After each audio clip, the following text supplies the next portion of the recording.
Sagittarius, this is Perrymore Tarot's daily reading for May 23rd, 2024. This is for Sagittarius. Last shuffle here for Sagittarius. So what we have here is the vast universe. We have family here. All right, so this tells me that what is happening with you is that you are going with the flow, especially when it comes to your family. Gosh, this feels like a very reminiscent of the Virgo read. So this is talking about how when the way that you're dealing with the family, it's like you're just kind of going with the flow here. You're moving fast. You may be like busy, on the go.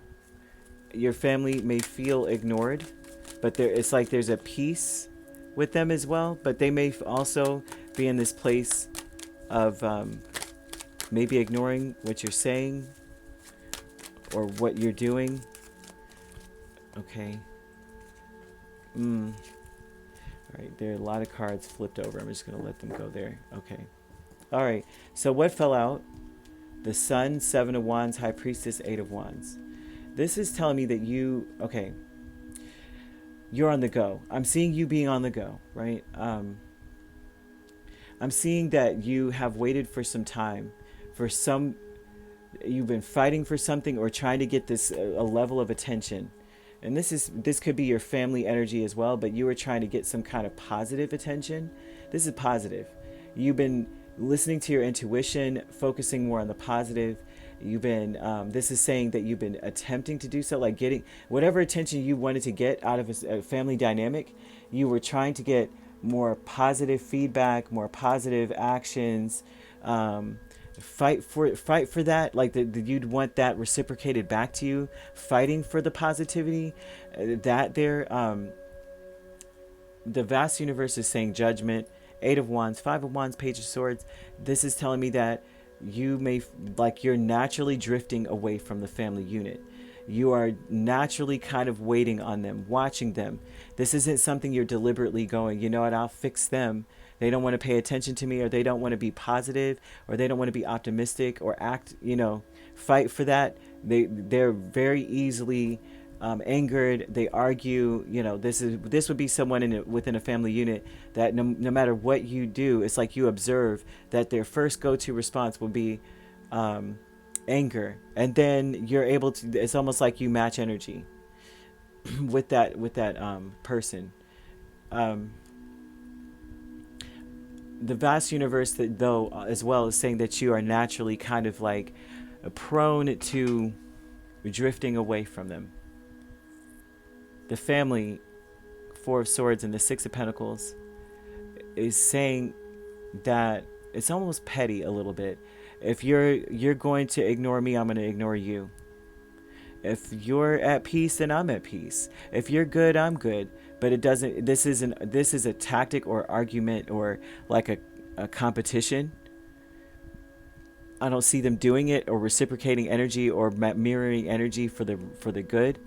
It looks as though you have fought really hard for a family unit or someone in your family to be more positive, hopeful, optimistic about things, fighting for things that are worth it, fighting to move on, like fighting to jump hurdles. This may not be that type of a person that jumped over hurdles. You've been waiting for that maybe. And so this would tell me that this is them matching energy, but it's not for the better. They act like they're doing better because you're doing better. So they're not, it's like almost mocking. Well, you're good, then I'm good, but they're not really good. I'm seeing that you're moving on from this competition or this problem. You're like, I can't do it anymore. I'm walking away from this. Friends and colleagues is Four of Cups in the Tower. And this talks about the people in your space are not as connected to whatever is shaking your life up. Okay, so Spirit is saying that as well may be a conflict. So your friends may not even be open or receptive to what you're going through. Your life is being shaken up in a big way, and it may be that they're acting like, oh, well, that's great. Anyway, so-and-so didn't take out the trash today. And you're just like, do you know that my life is monumental? Like, whatever's happening to me is big, and you are very aware of what the issue is. Oh my gosh, someone did that to me one time, and I was like, what are you talking about? like we were talking about a person that we knew that was very, I mean, just a wonderful person. They have overcome obstacle after obstacle.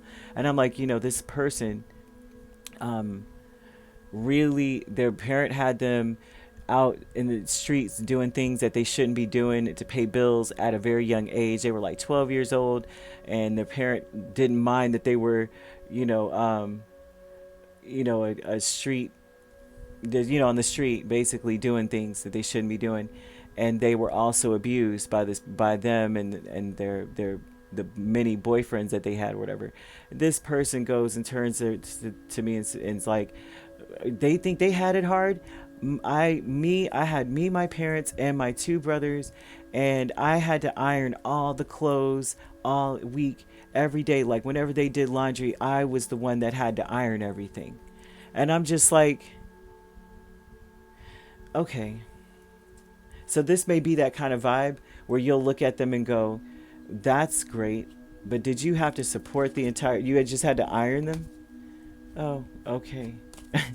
But you may be saying this to other people, or feeling this way about your friends and colleagues. They may be acting as though, oh, that's so sad. Right, car accident. Yeah, me anyway, I got a paper cut and my fingers are burning. And you know how hard it is to have to shuffle paperwork with a paper cut.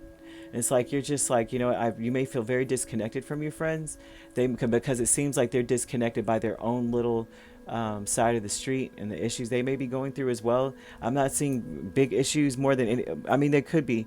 They may be big, but they're not big to you. And then your issues may be big and they're not big to them. So hidden motivations with the Six of Cups and the Five of Swords says that you're not sure about. It's like, this is very strange, because there's something here about you not being sure. It's very hard for you to forfeit your past or memories with something or someone. It's like, I'm not sure why I feel defeated by the feelings that are evoked by the past. Like, if you're saying I'm disconnecting from this person or these people, then you would think about the things that you guys did together, and then feel even worse about your decision, or feel, even though you feel in those memories as well, defeated, low, taken advantage of, belittled, verbally abused. Right? This even could have resorted in a physical altercation. Even with those things, you still may be like, I don't know, right? There may be somewhat of a hesitation to moving forward, even though you can move forward, because of just the memories. There were good times and bad times mixed together, but it's all abuse, in a sense, is what this is kind of saying. It doesn't have to always escalate to something like so bad where everybody's like, oh my gosh. But it's like, it could be something very small. Mishandling someone's heart is abuse. Mishandling someone verbally is abuse. Speaking to them out of turn, it is, because you're not using your words properly towards someone who is also a being of light. It's abuse. It doesn't matter. So, you know what I mean? And we all think that abuse means something. It's like, break down the word of what it is. Like, break down the word and then break down exactly the level of what it is. It's not all the same, but it all has the same effect. Some people, it will affect you totally differently. And like I said, with the friends and colleagues, it's like they may not even think that whatever it was so horrific. To you, it was bad, right? Oh, so-and-so calls me that word all the time. To you, it's like, how dare they call me that word? You know what I mean? Or whatever it is, or it might be vice versa. So there's something about that. Like, I used to have a friend too that she used to call her husband useless, and I thought it was so hilarious. She'd be like, he's useless. But to me, it's hilarious because that was their way of joking with each other. They didn't have a problem saying that, What are you good for? They would just be joking. What are you good for, huh? It's like funny. That was like their foreplay kind of thing. But in front of another couple, the couple was like taken aback. Like, you can't talk to him like that. How could you do that? And it's like, it was so funny to me because I'm like, oh my gosh, everyone has their thing. So I see that here. There may be a disconnect when it comes to some of your friends or the people that you work with or the people that are in the same field as you. They may not see things your way. They're not going to be as connected to whatever it is you're going through. So Spirit is asking you to move forward. They're saying as well that you do want to break free from a situation. And they're also talking about that you may feel like you have no choice, that the only way for peace to be restored is for you to move on. And it's mostly because there's always some level of contention. There's always something where they're returning fire with fire, except they're being, so, there might be a sarcasm to it. Like, I'm doing good too. I'm fine too. I'm great. How about you? Because you're good, right? Or you're happy. Then they're like, oh, you're happy. I'm happy too. Then shoot. And you're just like, well, dang, do you have to weaponize happiness and optimism? What is your problem? So you could be dealing with a Leo, a Pisces, a Scorpio even. We also have Gemini, Libra, or an Aquarius. So you could be dealing with you could be a Scorpio, Sagittarius cusp, or you could be dealing with a Libra, Scorpio cusp. We also have Aquarius, Pisces cusp. If you're not dealing with those signs could also be in your chart. If you'd like to book a personal reading with me, my links are on my page. Peace, love, and light. Take care.